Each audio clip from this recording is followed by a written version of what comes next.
नमस्ते दोस्तों, मैं मौर्य वर्षा मेरे यूट्यूब चैनल पर आप सबका स्वागत करती हूँ। आज हम हरिशंकर परसाई द्वारा लिखित भोलाराम का जीव ये देखने वाले हैं। नेट के पाठ्यक्रम में अन्य गद्य साहित्य में ये भाग दिया है, लेकिन जो लेखक ने ये व्यंग्यात्मक कहानी लिखी है और ये कहानी ही है। ठीक है, भोलाराम का जीव ये देखना से पहले मैं आप लोगों को भोलाराम का जो प्रकाशन है उसके बारे में कुछ बताना चाहती हूँ। हरिशंकर परसाई वैसे व्यंग्यात्मक रचनाकार है और जिन्होंने व्यंग्यात्मक रचनाओं का निर्माण बहुत सारा किया है। इनकी यह कहानी भी व्यंग्यात्मक ही है और उनका जन्म 1924 में हुआ है। और लेकिन इनका जो ये कहानी है भोलाराम का जू, इसका प्रकाशन जो बाद में वाणी प्रकाशन ने अभी अभी 2016 में किया है। ठीक है, अब इसका पहले प्रकाशन कब हुआ था, लेखक ने किस संग्रह में भोलाराम का जीव को संग्रहित किया, ये अभी तक मुझे नहीं मिला है। लेकिन 2016 में वाणी प्रकाशन से ये किताब भोलाराम की कहानी प्रकाशित हुई है। ठीक है, अब इस कहानी के जो पात्र हैं मुख्य, इसमें धर्मराज, चित्रगुप्त, यमदूत, नारद, भोलाराम, भोलाराम की पत्नी, बेटी और साहब, ऐसे कुछ पात्र हैं इसमें। और इस कहानी का जो विषय है, जैसे मैंने कहा कि व्यंग्यात्मक कहानी है, भ्रष्ट प्रशासन यंत्रणा इसमें हमें दिखाई देती है। पेंशन धारक व्यक्ति की यातना की कहानी है इसमें। इंजीनियर लोगों का भ्रष्टाचार इसमें हमें संकेत मिलता है चित्रगुप्त के द्वारा या धर्मराज के द्वारा। स्वर्ग नरक की जो कल्पना है, जैसे समाज में व्याप्त है कि अच्छे कर्म किए तो स्वर्ग चले जाते हैं और बुरे कर्म किए तो नरक चले जाते हैं, तो वो कल्पना भी हमें इससे दिखाई देती है। सरकारी दफ्तर के लोगों का रवैया हमें इस कहानी के माध्यम से देखने को मिलता है। तो चलिए अब इस कहानी की कथा वस्तु देखते हैं। कथा वस्तु प्रारंभ में, जैसे हरिशंकर परसाई ने कहानी के प्रारंभ में ही जैसे देवदूत, जैसे धर्मराज है, चित्रगुप्त है और यमदूत है, इनके संवाद दिए हैं। धर्मराज अपने जो चित्रगुप्त से बात कर रहे हैं और वो कहते किस तरह का रिकॉर्ड है और 5 दिन पहले जैसे भोलाराम का जीव लेकर जो दूत यमदूत आया था वो कहाँ है, वो पहुँचा कि नहीं, ऐसा सवाल धर्मराज ने पूछा है। और वो दूत कहाँ है। जब चित्रगुप्त द्वारा यमदूत को बुलाया जाता है तो कहा जाता है कि भोलाराम का जीव कहाँ है या आत्मा कहाँ है और इतने दिनों तक आप कहाँ थे। तो यमदूत थोड़ा घबराया हुआ कहता है, उसके चेहरे को देखकर परेशानी साफ झलकती है और वह कहता है कि मैं तो उन्हें लेकर ही आ रहा था, भोलाराम का जीव मेरे साथ ही आ रहा था, लेकिन जैसे ही नगर में मैं प्रवेश कर रहा था एक अचानक इतनी तीव्र जो हवा आई, उस हवा के साथ ये कहाँ नहीं कहाँ गायब हुआ गया, ऐसा वो कहता है। और गायब हो गया लगभग, मैंने इस सारे ब्रह्मांड में 5 दिनों से लगभग ढूंढ रहा हूँ, उसका कहीं पर भी पता नहीं चला। अब धर्मराज है क्रोधित हो जाते हैं, वो कहते हैं मूर्ख, जीवों को लाते लाते, जैसे आत्माओं को लाते लाते तुम्हारा तो बुढ़ापा हो गया, फिर भी तुम्हें एक बूढ़े आदमी के जीव ने तुम्हें चकमा दे दिया, यानी वो एक बूढ़ा आदमी तुम्हें संभाल न सका, ऐसा वो कहते कि क्योंकि भोलाराम बूढ़ा है। और दूत ने सिर झुकाकर कहा कि नहीं महाराज, मैंने बहुत ही सावधानी बरत ली थी, लेकिन बिल्कुल वह कैसे छूटा कि मैंने अभी तक अच्छे अच्छे वकीलों को नहीं छूटने दिया, लेकिन इस बार कैसा हुआ कि और वह छूट गया, ऐसा वह कहता है। और तभी घूमते घूमते उनके जो महल में जो नारद आ जाते हैं और उस वक्त चित्रगुप्त का कहना है कि आजकल पृथ्वी पर कुछ भी हो रहा है, व्यापार में या दोस्तों में अगर कुछ चीज़ भेजते रास्ते में वो गायब हो जाती है, कोई पार्सल भेजता है तो वो रेलवे अफसर वो पार्सल ले लेते हैं, मालगाड़ी के डब्बे रास्ते में कट जाते हैं।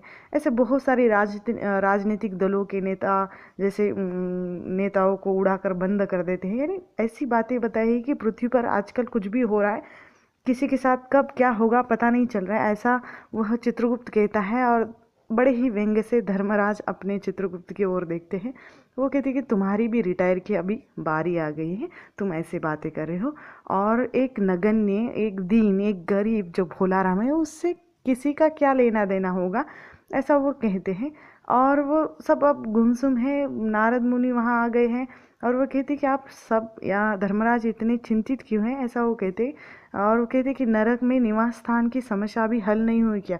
यानी आजकल वर्तमान में लोग नरक में जाने वाले बहुत हैं और इस वजह से नरक में बहुत ही संख्या बढ़ चुकी है, रहने के लिए जगह कम पड़ रही है, ऐसा उस नारद मुनि का कहना है। और नारद मुनि कहते, वो कहते नहीं नहीं अभी समस्या हल होगी। पिछले ही हफ्ते कुछ कारागिर या कुछ ठेकेदार और कुछ इंजीनियर जो इमारतें बनते थे, उन्हें पैसे लेकर इमारतें बनवाई थी और बड़े बड़े इंजीनियर भी आ गए हैं, क्योंकि उनकी मृत्यु हो गई है और इसलिए वो नरक में आ गए हैं। अब उन लोगों ने बड़ी बड़ी वहाँ पर नरक में इमारतें बना दी हैं, तो अब सुविधा हो गई है लोगों को रहने के लिए, ऐसा वो कहता है। लेकिन अभी एक भोलाराम का जो 5 दिन पहले मृत्यु हो गई थी उसकी, उसको लेकर आ रहे थे, लेकिन अचानक वह कहाँ गायब हो गया कि ऐसा होता है, चकमा देकर भाग गया और पूरा ब्रह्मांड छान डाला, लेकिन अभी तक वह नहीं मिला, ऐसा वो कहता है। यानी पाप पुण्य का जो भेद है इस कहानी के माध्यम से हम देख सकते हैं। और नारद मुनि ने कहा कि अगर उसे इनकम टैक्स वाले ने ले गया होगा, उसे कुछ लेना देना रह गया होगा। वो चित्रगुप्त कहते अगर इनकम ही नहीं होगी तो टैक्स कहाँ से होगा, भूख भूख मरा था, ऐसा वो कहते हैं। और मामला बड़ा ही दिलचस्प है, ऐसा कहते हुए नारद कहते कि मुझे उसका पता दीजिए, मैं उसके घर जाऊंगा और घर जाकर पता करूंगा असल में क्या है। वो कहते हैं कि रिटायर होने के बाद 5 साल हो गए थे और मकान किराए पर था। 1 साल से पिछले उसने किराए का मकान जो भी किराया था वो चुकाया नहीं था और हो सकता है कि अभी उसके मालिक ने मरने के बाद, आज 5वां दिन है, तो उसे घर से, उसके परिवार को घर से बाहर निकाल दिया होगा, ऐसा आपको ढूंढने में उसके परिवार को तकलीफ हो गई, ऐसा वो कहता है।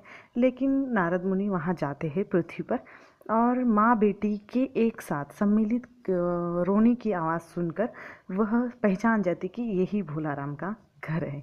और वो नारायण नारायण लगाकर दरवाजे पर जाते हैं और वो लड़की कहती कि आगे जाओ महाराज, लेकिन नारद कहती है मुझे भिक्षा नहीं चाहिए, मुझे भोलाराम के बारे में कुछ बात करनी है। तभी भोलाराम की पत्नी बाहर आती है। नारद मुनि उन्हें कहते कि भोलाराम को क्या हुआ था, क्या बीमारी थी, लेकिन वह कहते कि बीमारी कोई नहीं थी, सिर्फ बीमारी थी तो गरीबी की थी। 5 साल हो गए थे रिटायर होके, पेंशन के कारण वो इधर उधर चक्कर लगा रहे थे और 10-15 दिन में एक दरखास्त देते ही देते थे और जवाब नहीं आता था, सिर्फ कहा जाता था कि विचार हो रहा है। और 5 सालों में हमने सब गहने, घर के बर्तन वर्तन बेचकर हमारा जो रोज की दिनचर्या है वो चलाई थी। अब मरते मरते उन्होंने जैसे इतना संघर्ष करते करते उन्होंने अपना दम तोड़ दिया, ऐसा वो कहती है।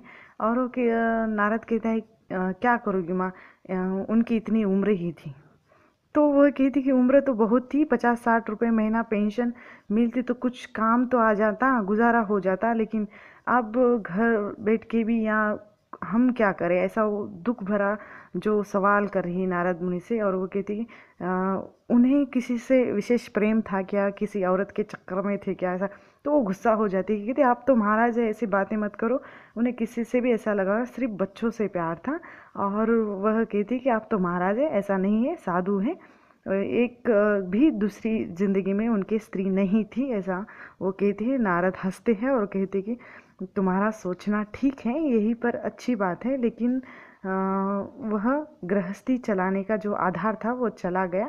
अब वो कहती कि साधु है आप महाराज, आप अगर कुछ, आप सिद्ध पुरुष है, आप अगर कुछ कर सकते हैं, पेंशन मेरी रुक गई है तो वो अगर दिला देते तो बच्चों का पेट पाल लेता, ऐसा वो कहती है। नारद मुनि कहते कि हमारे साधुओं की बात कौन मानेगा, यहाँ तो कोई मेरा मठ मिट नहीं है, फिर भी मैं सरकारी दफ्तर में जाऊँगा और जाकर पूछूंगा। सरकारी दफ्तर में जाते हैं, वहाँ के जो बैठे हुए लोग होते हैं उनसे मिलते हैं, एक एक अधिकारी को मिलते हैं, जैसा एक दूसरे के पास, दूसरा तीसरे के पास, तीसरा चौथे के पास, ऐसे कितने ही 35-30 लोगों के पास भेजा जाता है। फिर एक चपरासी उन्हें कहता है कि महाराज आप क्यों झंझट में पड़ गए, यानी यहाँ साल भर भी चक्कर लगाते रहोगे तो काम नहीं होगा, आप सीधे बड़े साहब के पास जाइए और उन्होंने खुश कर दिए तो आपका काम हो जाएगा। नारद बड़े साहब के कमरे में पहुंचे, बाहर चपरासी ऊँघ यानी सो रहा था और सोते सोते वो कहते कि ये सो रहा है, तो अचानक वो बड़े साहब के कमरे में चले जाते। लेकिन बड़े साहब नाराज़ होते हैं, उन्हें लगता है कि मंदिर विंदिर सब समझ ले क्या, ऐसे अचानक चले आते हैं बीच में। तो वो नारद कहता है कि कैसे नहीं, चपरासी सो रहा था इसीलिए वो चिट्ठी विट्ठी आपको भेजी नहीं, इसीलिए अंदर आ गया। क्या काम है? वो कहता है कि भोलाराम की पेंशन की बात करनी है। अब भोलाराम की पेंशन की बात सुनकर ये उधर उधर की बात कहती है और वो कहती भोलाराम एक अच्छा व्यक्ति मालूम था, लेकिन दरखास्तें उड़ रही है, उन पर वज़न रखिए। वज़न रखने की जो बात है यानी कुछ लेन देन की बात हो, ठीक है। नारद सोचते हैं कि भाई ये लेन देन या वज़न की समस्या क्या है, और वो कहते कि सरकारी मामला है और इतना पेंशन का केस है और यहाँ लेन देन क्या हो रहा है। तो वह कहते कि जो जितनी पेंशन मिलनी है उस पर जितनी स्टेशनरी लग जाती है लगने दो, लेकिन साहब वो जो रुकते हैं और वो कहते कि क्या कहना है। तो साहब कहते कि एक कुटिल मुस्कान भरे शब्दों में वो कहते कि मगर वज़न चाहिए, आप समझे नहीं, आप भोलाराम के इस दरख्वास्त के लिए वज़न रखना पड़ेगा, तभी कहीं जाकर ये काम होगा। नहीं तो आपकी ये सुंदर वीणा है जो मेरी लड़की गाना भी बजाना भी जानती है, सीख रही है, तो आप ये वीणा उस पर रख देंगे तो आपका काम हो जाएगा। और साधु संतों की वीणा से तो अच्छे स्वर निकलते हैं, ऐसा वो कहता है। और नारद मुनि अब पहले तो घबरा जाते कि उनकी ये वीणा छीन ली जाएगी, फिर बाद में विचार करते हुए वो टेबल पर रख देते, ये लीजिए, अब ज़रा जल्दी इसे पेंशन का ऑर्डर निकाल लीजिए। अब साहब ने जैसे प्रसन्नता से कुर्सी दी और वीणा को एक कोने में रखा और घंटी बजाई, चपरासी हाजिर हुआ और चपरासी हाजिर होने ने कहा कि भोलाराम की केस की फाइल लेकर आओ। जैसे ही भोलाराम की केस की फाइल लेकर आते हैं तो 100 दरख्वास्तें उसमें फाइल में पड़ी है, पेंशन के कागजात भी थे। और पर पूरी फाइल को देखने के बाद की थी, क्या नाम बताया आपने? तो वो भोलाराम का, यानी नारद की बातों को वो सुनकर ऐसा लगता है यानी पूरी भ्रष्ट यंत्रणा है। जैसे ही भोलाराम ने वो वीणा दी तो वो खुश हो जाते हैं, और जैसे ही ये भोलाराम जोर से चिल्लाते तो उस फाइल में से आवाज़ आती, कौन पुकारा है? वो कहते पोस्टमैन है क्या, पेंशन का ऑर्डर आ गया। नारद चौंक जाते हैं और दूसरी ही क्षण समझ जाती कि ये भोलाराम का जीव है। तो भोलाराम वो कहते कि भोलाराम तुम यहाँ हो, चलो स्वर्ग जाना है और तुम्हारा स्वर्ग में इंतज़ार हो रहा है। यानी एक अच्छे कर्म करने वाला व्यक्ति स्वर्ग में उसका इंतज़ार हो रहा है, ऐसा वो कहता है। लेकिन भीतर से आवाज़ आती है उस फाइलों में से, मुझे नहीं जाना, मैं तो पेंशन की दरख्वास्तों में अटका हुआ हूँ, यही मेरा मन लगा है, मैं अपनी दरख्वास्तें छोड़कर कहीं नहीं जा सकता, ऐसा वह भोलाराम का जीव कहता है। यहीं पर कहानी समाप्त हो जाती है।